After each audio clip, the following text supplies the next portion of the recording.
So hari tu I pergi basking and then dia lah some of people ni dia bagi I tips tau. Dia bagi I tips kehidupan. Wah. Why baby girl? Nak sampai ke apa ni? I tak faham. I buat joke, buat funny joke. You tak faham ke? Tak sampai ke I. I macam couple dengan Ju-on dah. Family I dulu selalu panggil I Ju-on kalau saya kecil. Sebab suara I macam tapi diorang tak panggil I Ju-on lah. Dia orang panggil apa? Diorang panggil I Ju-off. Funny kan? Dah lah, I merajuk lah. Why you merajuk baby girl? Why you merajuk baby? Dah lah, lambat lepas tu tak ada bawa bagi bunga ke nak pujuk. Nak bunga ke? Wait there baby girl. This is for you baby girl. Anything for you. Dah lah. Ni. Baby jangan merajuk baby. Ada I nak merajuk juga. If you merajuk I pujuk you I nyanyikan satu lagu.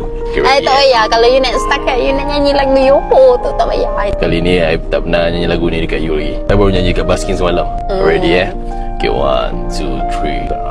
Zai, zai, zai, zai, zai, zai, zai, zai, zai, zai, zai.